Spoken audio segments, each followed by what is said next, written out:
तो चलिए आज के इस वीडियो में आपको हम बताने वाले हैं कक्षा 12 गणित का बहुत ही इंपॉर्टेंट क्वेश्चन, जो कि हम हमेशा आपके लिए इंपॉर्टेंट क्वेश्चन लेकर आते रहते हैं और प्रैक्टिस सेट भी आपको देना चालू कर दिए हैं, जो कि प्रैक्टिस 4 हो चुका है और जल्द ही आपके सामने प्रैक्टिस 5 आएगा और 10 या 15 प्रैक्टिस कराएंगे। वो डिपेंड करेगा कि आखिर कितने प्रैक्टिस में आपको बोर्ड एग्जाम में कम से कम 95 प्लस करा दिया जाए, उसी हिसाब से प्रैक्टिस बनेगी। और ये सवाल जो आप स्क्रीन पर देख रहे हैं, ये सवाल काफ़ी इंपॉर्टेंट है, ए इनवर्स निकालना, जो कि बोर्ड में 5 या फिर 8 नंबर के क्वेश्चन आते हैं और कई बार आए भी हैं। और इस तरीके की सवाल आती है जो ऑब्जेक्ट विधि से एक्स वाई जेड निकालना होता है, जो कि ऑब्जेक्ट विधि से जब आप एक्स वाई जेड निकालेंगे या सॉल्व करेंगे तो आपको बीच में ए इनवर्स की ज़रूरत पड़ेगी। तो ए इनवर्स आप देख लीजिए और आज की इस वीडियो के बाद आपको ए इनवर्स की प्रॉब्लम खत्म हो जाएगी। तो देखिए, सबसे पहले जब भी हमें ए इनवर्स निकालना होता है तो सबसे पहले हमें क्या लिखेंगे, सबसे पहले इसका हमें मापांक निकालना होता है। क्या निकालना पड़ेगा, इसका हमें मापांक निकालना होगा। तो मापांक निकालने के लिए यहाँ पर मापांक करेंगे और ये भी पूरा मापांक में हो जाएगा। मापांक का मतलब इसको हम क्या बोलते हैं, सारणिक बोलते हैं। तो ये भी किस में हो जाएगा, सारणिक में हो जाएगा। 0 1 3 लिखेंगे, ये भी आपका हो जाएगा सारणिक में। और सारणिक को सॉल्व कैसे करते हैं, सारणिक को सॉल्व करने के लिए सबसे पहले या तो आप इस पंक्ति स्तंभ का प्रयोग करिए या तो आप इस पंक्ति का प्रयोग करिए। तो हम इस स्तंभ का प्रयोग करेंगे। सबसे पहले हम ये 2 लेंगे। 2 लेने के बाद अब क्या करना है, ना तो ये वाली पंक्ति लीजिए ना तो ये स्तंभ लीजिए, ये चारों अंक बचे हैं, यही चारों अंक आप ले लीजिए। 1 0 1 3 1 3 ये लेंगे। अब उसके बाद जब दूसरा लेंगे, इसके नीचे जब लेंगे तो माइनस का 5 लेंगे। जब -5 लेंगे तो ना इसके सामने की ये लाइन ली जाएगी ना इसके सामने ये ली जाएगी। तो ये और ये हटाएंगे तो ये ऊपर का 2 बचेगा, नीचे का 2 बचेगा। तो 0 -1 1 3 बचेगा। अब नीचे का लेंगे प्लस में 0 के साथ, तो ना तो ये लाइन ली जाएगी ना तो इसके सामने ऊपर की लाइन। तो 4 अंक आपके जो बचे हैं यही 4 अंक लिए जाएंगे। 0 -1 1 0 ये हो गया। अब उसके बाद 2 लिखेंगे, ब्रैकेट ऐसे तिरछा गुणा कराएंगे तो 1 तिक्के हो जाएगा 3, बीच में माइनस। अब इस तरीके से कराएंगे तो 0 का नाम 0 होगा। माइनस का 5 लिखेंगे, इधर से कराएंगे 0 3 0, बीच में माइनस लगेगा। इधर से कराएंगे तो 1 ही करना में 1, जो कि माइनस का 1 आएगा, माइनस माइनस प्लस 1 हो जाएगा। प्लस में 0, इधर से कराएंगे 0 आएगा, बीच में माइनस। इधर से कराएंगे तो -1 यानी कि माइनस माइनस प्लस 1 हो जाएगा। 2 गुणे 3 में 0 को घटाएंगे 3 आएगा, -5 गुणे 1 में 0 को जोड़ेंगे 1 आएगा, प्लस में 0 गुणे 1 में 0 को जोड़ेंगे तो 1 आएगा। आगे जो है 2 तिहाई 6 -5 प्लस में 0 का नाम 0 होगा। 6 में से 5 घटाएंगे तो कितना आ जाएगा, 1 आ जाएगा। इतना आपके समझ में आ गया होगा। मापांक ए तो आप निकाल लेंगे। उसके बाद क्या करना है, ए इनवर्स ज्ञात करने के लिए जो है, ए इनवर्स ज्ञात करने के लिए अब मापांक ए के अवयव निकालना होगा। के शाखंडज अवयव या अवयवों के सहगुणनखंड निकालेंगे। क्या निकालेंगे, सहगुणनखंड निकालेंगे। तो ध्यान दीजिएगा, सहगुणनखंड कैसे निकालेंगे। सबसे पहले हमें निकालना होगा A11। 11 का मतलब है पंक्ति स्तंभ। यहाँ देखिए, ये आपका है पहली पंक्ति पहला स्तंभ। देखिए पहली पंक्ति में है पहली पंक्ति और ये पहले स्तंभ में भी है। ये जो है पहली पंक्ति है मतलब ऊपर की ही लाइन है, लेकिन सेकंड वाला स्तंभ तो ये स्तंभ होता है, ये पंक्ति होता है।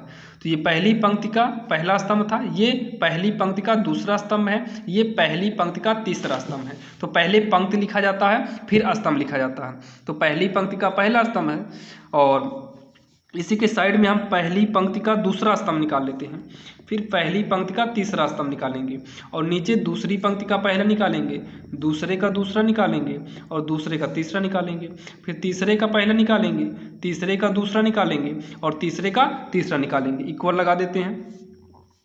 ध्यान से देखिएगा। अब इतना करने के बाद आपको यहाँ पर एक चीज़ और कर देना है। क्या करना है, पहले काउंट कर लो। एक कितना होगा, 2 2 यानी कि सम। अगर सम है तो प्लस करो, विषम है तो माइनस। तो यहाँ 2 1 3 विषम है, माइनस कर दो। ये भी सम है, माइनस कर दो। ये सम ही है, ये भी सम है, माइनस करो। 3 1 4 सम होगा, 3 2 5 विषम है, यहाँ माइनस कर दो। इतना करने के बाद पहले आप इतना कर लीजिएगा। उसके बाद A11 का मतलब है कि ये A11 है, A12 है, A13 है। आपको एकदम सीक्वेंस में लिखें ताकि कोई भी दिक्कत ना हो। तो देखिए, आपको समझाने के लिए जो ये वाला यहाँ पर है, हम यहाँ पर लिख दे रहे हैं साइड में, लेकिन आप इसे लिखिएगा नहीं। हम केवल आपको समझाने के लिए यहाँ पर एक बार फिर से लिख दे रहे हैं कितना है 2 0 -1 है, 5 1 0 है, 0 1 3 है। आपको नहीं लिखना है, हम आपको समझाने के लिए इतना यहाँ पर साइड में लिख रहे हैं। अब उसके बाद पहले का लेंगे तो आपको ना तो पहली लाइन लेनी है ये वाली और ना तो ये लेना है। जो 4 अंक बचते हैं वही 4 अंक आप लिख लो 1 0 1 3। 1 2 का मतलब है कि पहली लाइन का दूसरा वाला, तो पहली लाइन का दूसरा यानी कि 0 की बात आई। जब 0 लेंगे तो ना इसके सामने का नीचे का लिया जाएगा ना इधर से लेंगे, तो आपके पास 5 0 और इधर 0 3 बचेंगे। इसमें जब लेंगे तो ना तो ये देखिए 1 का तीसरा, पहली लाइन का तीसरा ये, तो ना इसके सामने का ये लेंगे, आपको हम मूंद के दिखा देते हैं। तो इसके सामने का ये नहीं लिया जाएगा और इसके सामने का ये। आपके पास 4 अंक बचे हैं 5 1 0 1, तो यहाँ पर लिख देंगे 5 1 0 1। वैसे ही जब दूसरी लाइन में आएंगे तो दूसरे का पहला ये वाला लेंगे 5, तो 5 के सामने इधर ये और इसके सामने ये, यानी कि ये हटेगा तो ये दोनों और नीचे का दोनों बचेगा, तो 0 -1 1 3। जब 2 2 की बात आएगी तो बीच वाला हो गया, दूसरे का दूसरा, तो ये साइड का नहीं लिया जाए, किनारों का चारों ले लीजिए, तो 2 -1 0 3 हो गया। कोई दिक्कत हो तो बताइएगा। अब उसके बाद दूसरे का तीसरा ये वाला लेंगे, ना ये लिया जाएगा ना इधर का, तो 2 0 0 1, 2 0 0 1 बच जाएगा। तीसरे का पहला लेंगे, ये तीसरे का पहला ये वाला, ना सामने का लिया जाएगा ना इधर का, तो ये चारों आपके बचेंगे 0 -1 1 0, तो 0 -1 1 0 कितना बचेगा, कौन सा लिए हैं 3 का पहला ये, ना ये लिया जाएगा ना ये, 0 -1 1 0। अब दूसरा यानी कि 3 का दूसरा ये लेंगे, ऊपर नीचे हटाओ तो ये दोनों साइड का ये दोनों साइड का, 2 5 -1 0 कामा ए 3 3 लेंगे तो ये सामने ये नहीं लिया जाएगा, 2 0 5 1 बचेंगे, 2 0 5 1 बचा है, इसको ले लिए हैं। अब इसको सॉल्व कर लेते हैं। सॉल्व करेंगे, ध्यान से देखिएगा, 1 तिक्के 3 माइनस का 1 जीरो 0 घटाएंगे 3 आ गया। इसको सॉल्व करेंगे, माइनस है 5 तिहाई 15 माइनस में 0, तो 15 में 0 घटाएंगे 15 जो कि माइनस का 15 आया। ध्यान से देखते रहिएगा। इधर सॉल्व करेंगे तो 5 का नम 5 माइनस 0 होगा, जो कि 5 में 0 घटा देंगे 5 आएगा। आगे जब इसको करेंगे माइनस 0 तिक्का 0 होगा, बीच में माइनस लगता है, माइनस 1 का नम -1 होगा, माइनस माइनस प्लस 1 हो जाएगा। और इसको सॉल्व करेंगे 1 में 0 गए 1, तो -1 ये हो जाएगा। 2 तिहाई 6 माइनस में 0 का नाम 0, माइनस में 0 हो जाएगा टोटल, तो 6 ही आएगा। ये हो गया माइनस 2 का नाम 2 माइनस का 0, इधर से करेंगे 0 आएगा, तो माइनस है 2 में 0 गए 2 आएगा। आगे जब हम इसको सॉल्व करेंगे तो 0 जीरो 0 होगा, बीच में माइनस, 1 का नाम 1, तो माइनस माइनस प्लस 1 हो जाएगा, क्योंकि -1 लगता है और एक माइनस यहाँ से आएगा तो प्लस हो जाएगा, 1 हो गया। ये होगा माइनस 2 जीरो 0 होगा, बीच में माइनस, 5 का नाम 5 जो कि -5 आएगा, तो माइनस माइनस प्लस का 5, तो ये हो गया -5, 5 में 0 घटाएंगे 5 आएगा, आगे माइनस लगा है। 2 का नाम 2 होगा, बीच में माइनस, 5 जीरो 0, तो ये आने वाला है 2। इतना आपके समझ में आ गया होगा। आपको कुछ भी नहीं करना था, मापांक के निकाले थे नॉर्मल, फिर इसके शाख गुणनखंड निकाले, जो कि आपको यहाँ साइड में हम लिख कर समझा दिए हैं। आपको शाख गुणनखंड निकालने में कोई भी दिक्कत अब होनी ही नहीं चाहिए। इतना करने के बाद आपको यहाँ नीचे लिखना पड़ेगा, क्या लिखना पड़ेगा, मापांक ए के अवयवों के सहखंडज आव्यूह, क्या लिखेंगे, सहखंडज आव्यूह। आव्यूह क्या लिखने होंगे, आव्यूह बी बराबर, क्या लिखेंगे, बी बराबर, आव्यूह में आप लाइन से किए हैं तो लाइन से लिखिए। A11 कितना है, 3 आया है, A12 कितना आया है, -15, आगे कितना आया है 5, इसमें कितना है -1, फिर आया है 6, ध्यान दीजिएगा आप जो निकाले हैं, फिर -2, फिर 1, फिर -5, फिर कितना है 2। आप ऐसे ही लाइन से लिख दीजिएगा।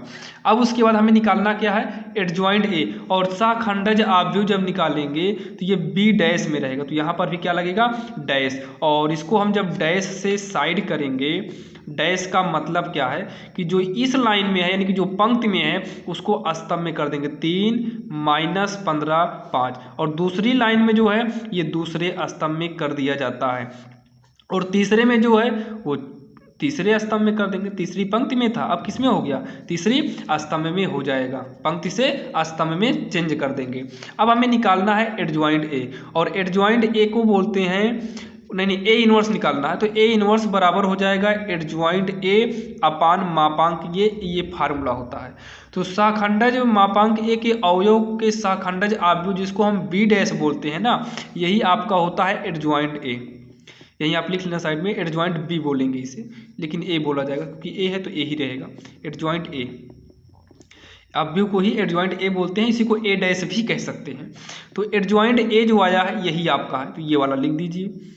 तो 3 है, -1 है, 1 है, -15 है, 6 है, -5 है, 5, 2, 2 है, ये है आव्यूह में।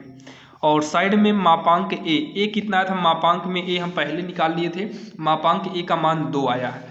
तो कितना आया है, 2 आया है, नहीं 2 नहीं 2, 1 आया है, 1 है ना यहाँ पर, तो 1 आया है। तो यहाँ पर साइड में 1/1 कर देंगे, अगर 2 आया होता तो यहाँ पर 2 कर, जो आएगा यहाँ पर वही कर देंगे। और 1/1 का मतलब कुछ नहीं, 1 ही होगा, 1 से गुणा कराएंगे तो आपका सेम यही आएगा, 3 -1 1, माइनस का 15 6, -5 5, -2 2, यही इसका जो है फाइनल आंसर हो जाएगा, जो कि काफ़ी आसान तरीके से हमने आपको बताने की कोशिश की और आपके समझ में भी आया होगा। इस सवाल की बात करें, ये आपका अवकलन के अनुप्रयोग से लिया गया है, जो कि ये भी सवाल काफ़ी इंपॉर्टेंट है और बोर्ड एग्जाम में ये 2-3 बार पूछा गया है, 5 नंबर की पूछी गई है, जो कि आपने थंबनेल पर देखा ही होगा, ये दोनों सवाल एक साथ ही में ही पूछा गया था। बोला है 2 संख्याओं को ज्ञात करना है जिनका योग 6 और उनके घनों का योग निम्नतम है, यानी कि उनके घनों का योग क्या है, निम्नतम है। हमें 2 संख्याओं को ज्ञात करना है। तो यहाँ पर ध्यान दीजिएगा, सबसे पहले हम क्या काम करते हैं, मान लेते हैं, माना एक संख्या यक्स है। उसके बाद बोला है कि दूसरी संख्या हमें निकालना है, तो एक संख्या यक्स है, सॉल्व।